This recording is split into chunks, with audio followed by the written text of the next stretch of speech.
tonight, the passing of a longtime Corpus Christi resident and well-known musician, Bobby Galvan Sr., whose music legacy goes back decades, has passed away. Yeah, he was one of four sons whose father, Rafael Galvan, the first Mexican-American police officer in Corpus Christi, opened the iconic Galvan Ballroom back in the 40s. Bobby went on to run a music store under the historic dance hall, and with it created many memories. Absolutely. He was also instrumental in growing the Texas Jazz Festival. Our Lydia Herrera takes a look back at his incredible life. It's going to leave a vacuum in the jazz world. He was so unique in his playing. If you ever heard him play, he was just a natural. You know, his technique was just beyond believable.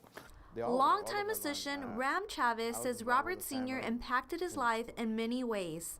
The biggest one, he taught him how to be a better musician. He was my mentor, he was my teacher, he was my friend, he was a fellow musician. I played some gigs with him. I taught his son, and he taught me. Nick Martinez with the Texas Jazz Festival says Robert and his brothers played a crucial part of that genre in Texas. Back in the 60s, he was one of the founders. He was one of the creators of the Texas Jazz Festival.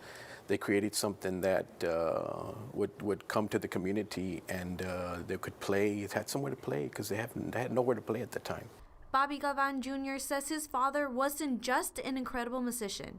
He was also a generous person that helped others, especially musicians. He would spend his entire summer fixing horns so that he could rent them inexpensively. And as a result, he would rent the horns for $10 a month. And as a result, a whole lot of kids discovered music because of him. Bobby says the Galvan Ballroom was one of his father's favorite places.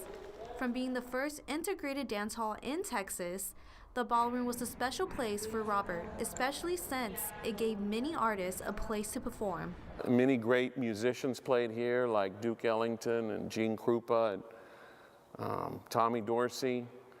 It's also been the site of many blues bands that still come through. Chavez says Robert's legacy will continue for many years, not just in music, but in the community.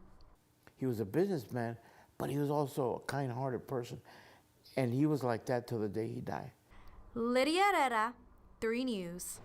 And that video right there that we just shot, the last picture of Bobby there, was when I interviewed Bobby. I had the honor to meet him and to be able to say he was a dear friend as well. So we will miss Bobby. Great contributions to our community. Bobby Galvan Sr., you will be missed.